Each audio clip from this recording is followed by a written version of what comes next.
یہ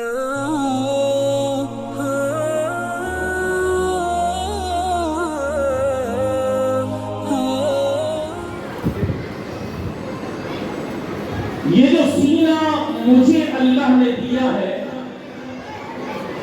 اور یہ سینہ جو اللہ نے آپ کو دیا ہے اور یہ سینہ اللہ نے کائنات کے تمام انسانوں کو عطا فرمایا ہے۔ ظاہری طور پر یہ سارے سینے ایک جیسے نظر آتے ہیں، لیکن ان سینوں میں وہ سینے سب سے اعلیٰ ہیں کہ جن سینوں میں اللہ کی مقدس اور لائق کتاب آ کر محفوظ ہو جاتی ہے۔ وہ سینہ سب سے اعلیٰ ہو جاتا ہے، وہ سینہ سب سے معطر ہو جاتا ہے، وہ سینہ سب سے عظیم سینہ بن جاتا ہے۔ بظاہر سینے سب کے ایک ہی جیسے ہیں، لیکن کلام اللہ کے آنے کے بعد وہ سینہ سب سے اعلیٰ سینہ بن جاتا ہے۔ اس کو ایک مثال اور واقعے سے سمجھانا چاہتا ہوں۔ خلیفہ معتصم باللہ، ان کا ایک وزیر خاقان تھا، بیمار پڑ گیا اور بیماری کی وجہ سے اپنے گھر میں قید ہو گیا۔ خلیفہ معتصم اس کی عیادت کے لیے اس کے گھر میں آتا ہے تاکہ وہ اپنے وزیر کی عیادت کر سکے۔ خلیفہ معتصم باللہ جب اپنے وزیر خاقان کے گھر میں آتا ہے، اس کی عیادت کرتا ہے اور جا کر پاس بیٹھتا ہے، تو اس وزیر کا ایک چھوٹا بیٹا بھی ہے۔ وزیر کا ایک چھوٹا بیٹا ہے، وہ بھی آ کر اس خلیفہ کے پاس بیٹھ جاتا ہے۔ خلیفہ نے اس وزیر کے بیٹے سے تھوڑی دیر گزرنے کے بعد سوال کیا کہ بیٹا یہ بتلاؤ کہ میرا جو محل ہے وہ محل اعلیٰ اور عظیم ہے، خوبصورت ہے، یا تمہارے باپ کا یہ گھر پیارا ہے؟ سوال کیا کیا خلیفہ نے اپنے بچے سے کہ بیٹا میرا محل خوبصورت ہے اور اعلیٰ ہے، یا تمہارے باپ کا یہ گھر جس میں ہم بیٹھے ہیں وہ عظیم ہے، اعلیٰ ہے اور خوبصورت ہے؟ اس چھوٹے بچے نے جو وزیر کا بیٹا ہے خلیفہ سے کہنے لگا کہ خلیفہ وقت، اس وقت میرے باپ کا گھر آپ کے محل سے خوبصورت اور اعلیٰ ہے۔ خلیفہ حیران رہ گیا، یہ بچہ کیسی بات کر رہا ہے؟ میرا اتنا عالی شان محل ہے، فانوس لگے ہوئے ہیں، طرح طرح سے زیب و زینت سے آراستہ ہے۔ بچہ کہہ رہا ہے کہ اس وقت میرے باپ کا یہ گھر آپ کے محل سے اعلیٰ اور عمدہ ہے۔ بات سمجھ میں نہیں آئی بادشاہ کو۔ بادشاہ نے اس بچے سے کہا کہ بیٹا بات سمجھ میں نہیں آئی، کیسے یہ گھر میرے محل سے اعلیٰ اور عمدہ ہے؟ مجھے ذرا یہ بات سمجھائیے۔ وزیر کے اس چھوٹے بیٹے نے بادشاہ کو مخاطب کر کے کہا کہ بادشاہ سلامت، خوبصورتی میں آپ کا گھر اعلیٰ ہے، لیکن اس وقت میرے باپ کا گھر اس لیے اعلیٰ اور خوبصورت ہے کہ اس وقت آپ میرے باپ کے گھر کے اندر جل رہے افروز ہیں، اس لیے میرے باپ کا گھر آپ کے محل سے بہت عمدہ ہے۔